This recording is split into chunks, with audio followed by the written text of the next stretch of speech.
જય શ્રી કૃષ્ણ. રાધે રાધે.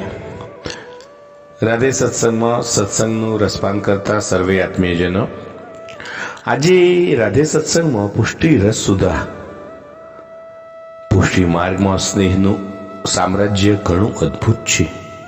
શ્રી ગોકુલેશ પ્રભુના એક સુંદર પ્રસંગથી આપણે જોઈએ. પરંતુ પ્રિયજનો, તે પહેલા આપે જો રાધે સત્સંગ ચેનલને હજુ સબસ્ક્રાઇબ ન કરી હોય તો સબસ્ક્રાઇબ કરશો, જેથી નિત્ય સત્સંગની જાણ આપને થઈ શકે, આપના અન્ય સ્નેહીજનો પણ લાભાન્વિત બને. તે માટે વિડીયો લાઈક કરી શેર કરશો. શ્રી વલ્લભાધીશ કી જય. એક દિવસ એક પ્રસંગ ચાલ્યો ત્યારે શ્રી ગોકુલેશ પ્રભુએ આજ્ઞા કરી કે એક રાજાનું મન એક રંકમાં એટલે કે ગરીબમાં લાગી ગયું, અને રાજાએ તે વખતે રંકને કહ્યું કે હું તારા ઘેર આવીશ. રંક તો ખૂબ હરખમાં આવી ગયો અને નાચવા લાગ્યો. પોતાની ઝૂંપડીએ ગયો, સાફ સફાઈ કરી અને સજાવા લાગ્યો. ડોલિયો બિછાવી રાખ્યો.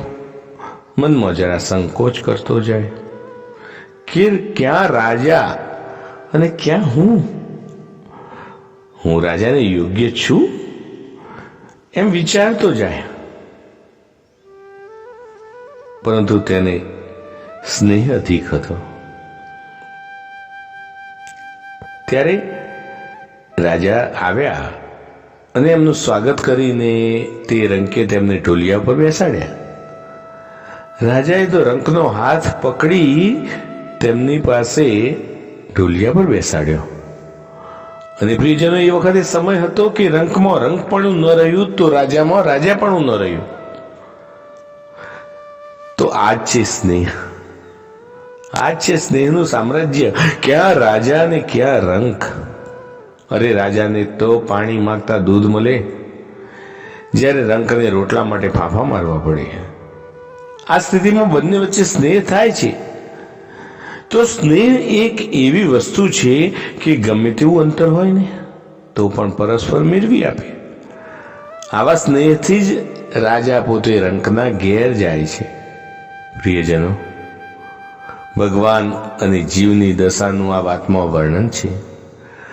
પુષ્ટિ જીવમાં ભગવાન એ રાજા છે તો જીવ એ રંક છે. જ્યારે આપણા પુષ્ટિ પુરુષોત્તમ પ્રભુ કૃપા કરે ને ત્યારે પોતાના દરજ્જામાંથી નીચે ઉતરે અને જીવ ભગવાનને પ્રાપ્ત થતા તેનું રંકપણું પણ ગુમાવે છે. ત્યારે પ્રભુ પ્રાપ્તિ થયા વગર રહેતી નથી. આ છે સ્નેહ પ્રેમનું અદ્ભુત સામ્રાજ્ય. આમાં કારણભૂત છે. તો પ્રિયજનો, આજના નાનકડા પ્રસંગ સાથે આજના સત્સંગને શ્રી વલ્લભના ચરણોમાં સમર્પિત કરીએ. અત્રે વિરામ લઈએ. ફરી મળીશું રાધે સત્સંગમાં નવા જ સત્સંગ સાથે. શ્રી વલ્લભાધીશ કી જય. જય શ્રી કૃષ્ણ.